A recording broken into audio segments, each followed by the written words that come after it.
ele não tem capacidade de viver bem a fé católica. A senhora falou do feminismo. Quando que a senhora disse, eu era feminista e não sabia, talvez? Não, mas eu já sabia. Ah, já sabia. Já sabia. Sabia. Era uma ideologia que eu defendia. Ah, uma ideologia que defendia Isso. como ideologia mesmo. Sim. E quando a senhora ouviu o padre Paulo Ricardo falando sobre isso? Porque com certeza ele me desmontou, né?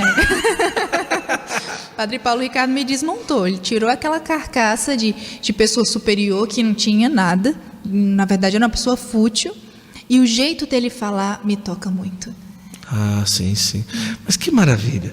Ô, irmã, a senhora é muito jovem, 20 e quantos? 26. 26 anos. E a gente vê que a senhora é muito feliz aqui. Mas eu fico impressionado que a senhora pegou um avião da Bahia para Minas Gerais, do nada entrou, se adaptou e está até hoje, né? Será que deu tempo ter crise, meu Deus do céu? Com certeza. Com certeza. Muitas crises. É porque foi muito rápido, foi tão assim, né? Como que foi todo esse processo? Chegou e ter que obedecer, e ter horário, e ter tudo isso. E a senhora gozava de uma liberdade, né? E tudo, e tinha a vida da senhora e tal. E depois, todo esse processo dentro de um convento, como é que foi isso? Foi muito difícil, porque eu vim uma mundana totalmente para dentro de um convento. Eu não sabia nem o que era liturgia das horas. Nossa. Então, não sabia. Foi difícil a adaptação, muito, muito difícil. Mas sabe aquela pessoa que é osso duro de roer, sabe? Sim, cabeçuda? Sim. Eu sou assim. Eu sou muito... Eu não volto atrás na minha palavra. Sim. E eu lembro sempre daquilo que eu disse para Jesus. Eu vou aguentar até onde o Senhor quiser. Até o momento que o Senhor achar necessário. E eu não desisto fácil. Ah, entendi. Então eu fui com muita dificuldade. Você vai quebrando a cara, porque querendo ou não, Guto, você traz um orgulho muito grande. E dentro da vida religiosa, o bonito é quando você vai morrendo aos poucos, todos os dias, para matar o egoísmo. O mais difícil para mim foi abrir mão de mim mesma. A partir do momento que eu abri mão de mim mesma, aquilo que eu queria, as minhas vontades, as coisas que eu gosto de fazer, abri mão. Aí eu comecei a realmente entender a essência da vida religiosa, para poder permanecer. Porque o que acontece com essas pessoas que entram e saem? São pessoas que se colocam acima da vontade de Deus. Sente o chamado, tudo bem. Aí entra aqui, depois entra aqui, não se encontra, não vai se encontrando. Porque ainda não entendeu. Então, a partir do momento que a gente entende, a gente fica. Se eu sabia que era a minha vocação, eu tinha que ficar. Verdade. E assumir as consequências da minha escolha. E saber que Deus estava comigo. Os amigos da senhora, a senhora já teve a oportunidade de encontrar alguns deles já de freira? Posso ser bem sincera com você, eu nunca fui uma pessoa de muitos amigos. Ah, sempre bem fechada. Sempre bem fechada.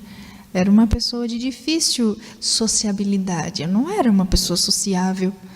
Mas hoje eu entendo por quê. Muito egoísmo.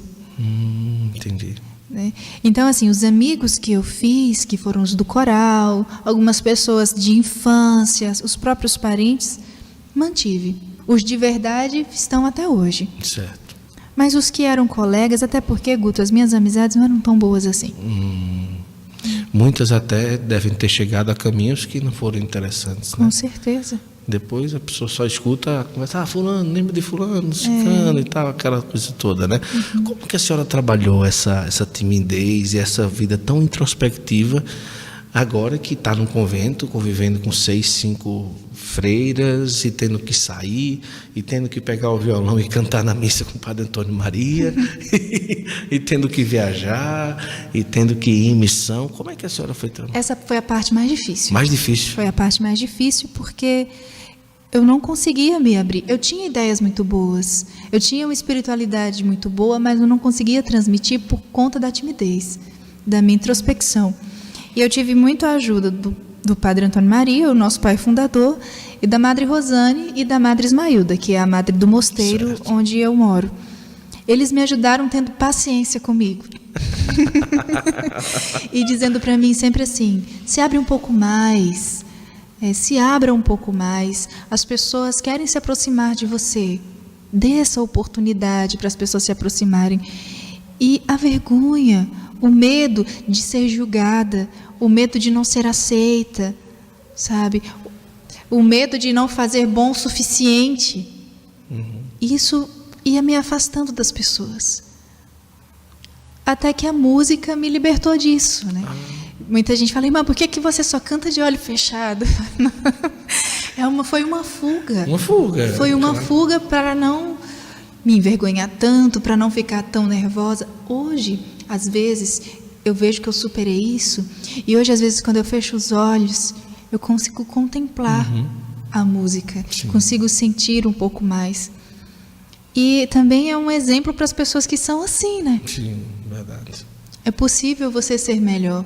E uma frase que rege muito a minha vida: dê sempre o seu melhor, mesmo que o seu melhor não seja o melhor. Sim, sim. Mas vai ser o seu máximo. E dando o meu máximo todos os dias, a gente vai passando etapas, né? A gente vai crescendo um pouco mais. Eu imagino que deve ter sido uma luta enorme, né?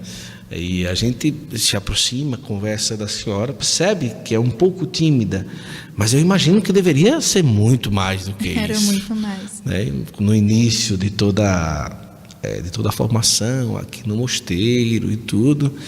E eu imagino o quanto o Padre Antônio Maria foi tentando tirar da senhora, né, aquela, né? E hoje vendo a senhora lá na TV evangelizar, eu até perguntei quantos programas a senhora gravou lá, porque teve a participação na noite de louvor e meia hora a câmera ligada ali. E eu também gravei 3, né? E ali você fica, meu Deus, eu tenho que falar 30 minutos diante da câmera e a pessoa vai indo. Eu imagino que deve ter sido um desafio, mas é uma busca de progredir interiormente, né? Sim, e hoje, Guto, claro, hoje a gente cresce um pouco, né, com as experiências. E hoje eu vejo assim, quando eu saio para pregação, quando eu saio para missão, não sou mais eu que estou ali. Isso. Então, a partir do momento que não sou mais eu, que eu estou sendo ali porta-voz de Deus e de Nossa Senhora, acabou. Esquece timidez, não tem mais espaço. Porque as pessoas precisam ouvir de você aquilo que Deus quer que você fale. Sim. Esqueça sua timidez, esqueça que você tem bloqueios, esqueça tudo. E aí eu percebo, tem gente que fala assim, nossa, você cantando é uma pessoa, você falando é outra pessoa. Muita gente fala isso para mim, mas é que no momento que eu estou cantando, eu não confio em mim. Eu não deposito na Grace as minhas forças. Sim. Eu estou ali como instrumento, quem faz é Deus. Mas a senhora canta muito bem, né? A senhora chegou a fazer alguma técnica vocal ou foi natural? Nunca fiz. Nunca fez? Nunca. Inclusive eu tenho vontade de fazer, né? Vamos lá, alguém que está perto aqui de Jacareí, que seja católico, que queira ajudar a irmã na técnica vocal. E se você conhece alguém, faz esse vídeo chegar até essa pessoa. A irmã merece, já canta muito. E com a técnica vocal ajudaria. Não a questão de melhorar o canto, mas facilitar, né? Respiração e assim vai. Mas vamos lá, vamos aproveitar.